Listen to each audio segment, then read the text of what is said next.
예, 안녕하세요. 오늘은 트리키예 문화체험 연수 4편입니다. 트리키예 이쯤은 알고 가야죠 라는 주제로 역사 문명 이야기를 하려고 합니다. 제가 하는 이야기들은 트리키예의 기본 정보만을 최소한으로 소개하고 있습니다.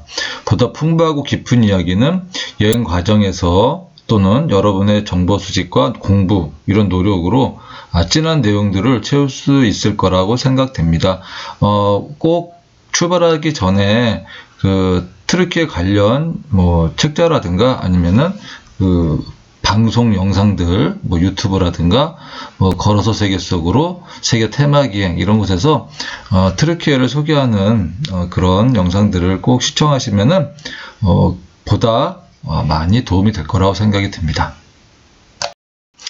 트리키예 역사는 크게 두 가지로 나눠서 설명할 수가 있어요. 일단 땅의 역사, 즉 아나톨리아의 선사시대 역사와 그리고 그리스 로마 시대 역사로 얘기해 볼 수 있겠고요. 그리고 이 땅에 이주해서 이주한 그 정복민 투르크족의 역사로 이렇게 구분해서 말씀드릴 수가 있습니다. 우선 지도를 좀 보시면은 저 지도는 그 분홍색이죠. 분홍색이 이제 동로마 제국이 들어섰을 때 지도고요. 그리고 동로마 제국은 서로마 제국의 그 멸망 이후에도 계속 그 영토를 확장을 해서 그 초록색의 그 영역까지 또 확대했던 전성기를 가졌던 그런 지도를 표시하고 있습니다. 우선 땅의 역사를 간단히 살펴보면은요, 기원 전서부터 선사시대의 이 아나톨리아 지역에서는 BC 6000년경 내외라고 합니다. 가장 오래된 집단 거주지인 차텔 회익이라는 곳이 있었던 곳이에요. 여기는 그 사람들이 처음으로 집단에서 모여서 큰 거주지를 형성을 하고 농경과 목축을 했던 그런 곳이라고 얘기하고 있습니다. 우리가 이제 그 여행 중에 앙카라에 그 고대 문명 박물관에 가게 되는데요. 거기에 그 차탈 회익의 모형도가 나와 있습니다. 그리고 또 최초로 철기 문명을 사용했다고 알려지고 있는 히타이트도 바로 이 아나톨리아에 있었고요. 그 다음에 우리가 황금의 손으로 알고 있죠. 미더스 이라는 국가라든가 이런 나라들도 이 그 아나톨리아 지역에 있었던 그런 나라들이었습니다. 자, 이 지역의 아나톨리아 지역에는 그 그리스의 이오니아인들에 의해서 많이 개척이 되었는데요. 이 이오니아인들이 에게해를 건너서 이 아나톨리아, 이 서남부 해안 지역을 중심으로 해서 많은 폴리스를 건설하게 됩니다. 우리가 알고 있는 이 아나톨리아라는 지명은 그리스어로 해가 뜨는 땅이란 뜻으로 이렇게 알려져 있고 정해진 것이고요. 소아시아 지역은 바로 이 아나톨리아 지역을 의미하는 말이기도 합니다. 그리고 이런 그 그리스의 폴리스들은 그 이후에 로마 제국에 의해서 이제 그 지배를 받게 되죠. 그 이후에 많은 폴리스 이후에 로마의 확장과 더불어 기존의 폴리스는 로마 제국의 도시로 다시 크게 번성을 하게 됩니다. 자, 이런 과정에서 일어난 가장 큰 변화는 로마 제국의 분열입니다. 로마 제국은 서로마 제국과 동로마 제국으로 분열이 되죠. 그래서 서로마 제국은 이제 로마의 그 수도를 정하고요. 그 다음에 동로마 제국은 수도를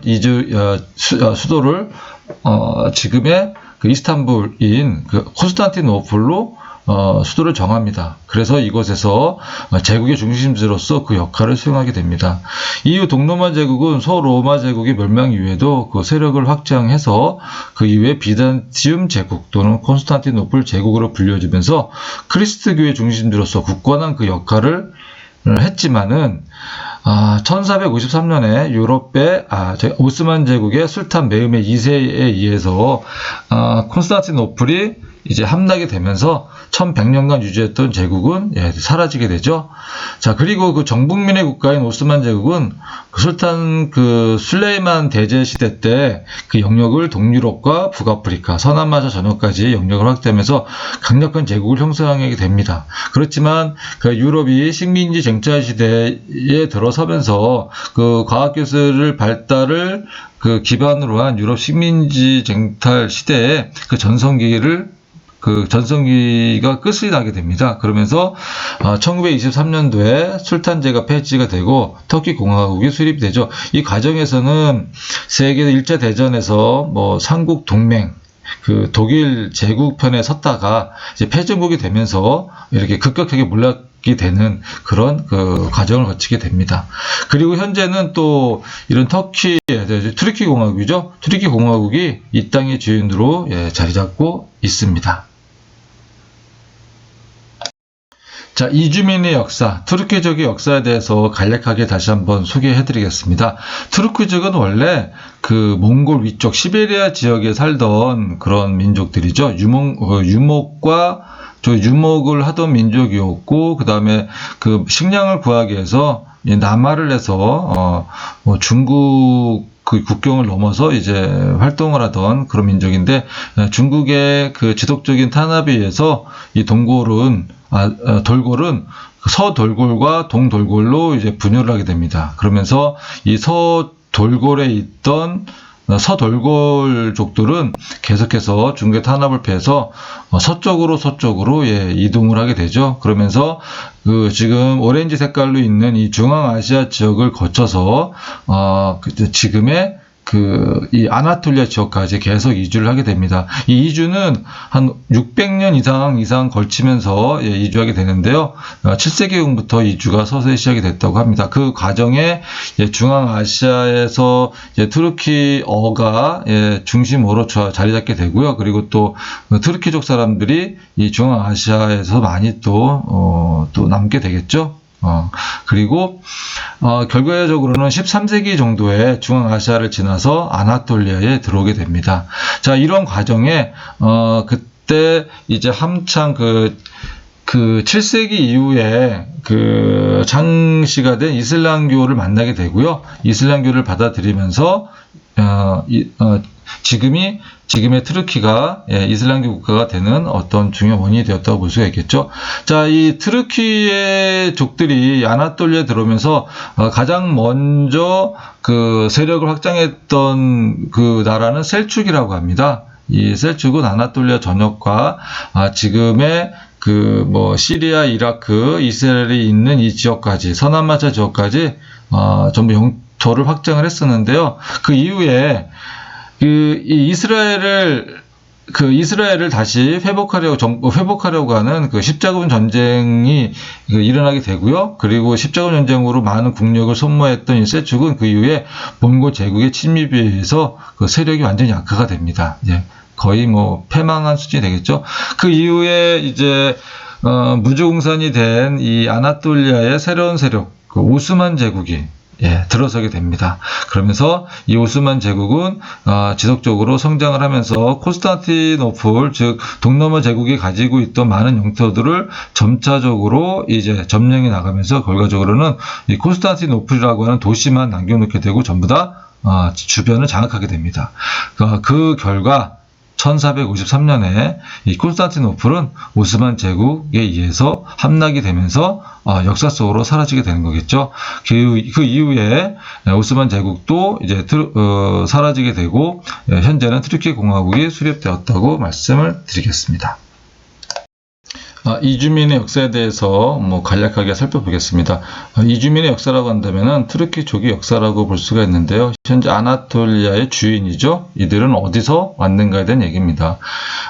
이들은 원래는 몽골 북쪽에 있던 시베리아 지역에 주로 분포하던 그런 민족들인데요. 우리는 이들을 돌골이라고 불렀습니다. 그 전에. 그래서 고구려도 이 돌골과 어떤 관계를 연합을 맺거나 이렇다는 역사를 배운 기억이 있는데요. 이 돌골족들이 유목민이죠. 그리고 필요한 물품은 이제 약탈을 하거나 이러면서 지냈던 민족인데 중국의 지속적인 이제 탄압 과정을 거치면서 AD 한 7세기 경에 이제 분열이 되면서 이 서쪽에 있던 돌골들은 점차적으로 서쪽으로 계속 이제 이주를 하기 시작을 합니다. 새로운 땅, 살 수 있는 땅을 찾아서 계속 이주를 하게 되죠. 그러면서 중앙아시아 지역에 정착을 했고요. 그 이후에 다시 또 이주를 해서 현재 그 트르키예 지역인 아나톨리아 지역으로 들어오게 됩니다. 자, 이 서진 과정에서 이들은 중요한 어떤 경험을 하게 중요한 어떤 사건을 거치게 되는데요. 7세기에 만들어진 이 이슬람교를 만나게 됩니다. 그러면서 이슬람교를 받아들이게 되고요. 이슬람교를 중심으로 해서 단합된 힘으로 이제 더 강력한 어떤 그 지배력과 그 다음에 민족성을 갖게 되겠죠. 자, 이 아나톨리아로 진출한 이 돌골족들, 투르크족 중에 가장 먼저 세력을 확장한 세력은 셀축이라는 나라를 세우게 됩니다.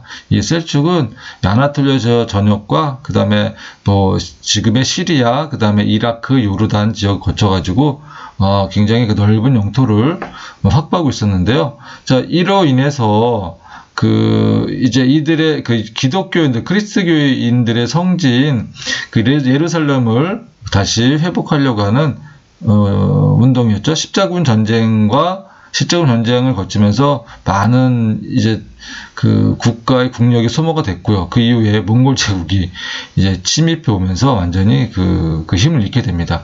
그 이후에 이 아나톨리아 지역을 다시 세력을 확장한 그 세력들은 오스만 제국입니다. 오스만이라는 사람이 국가를 건설했고요.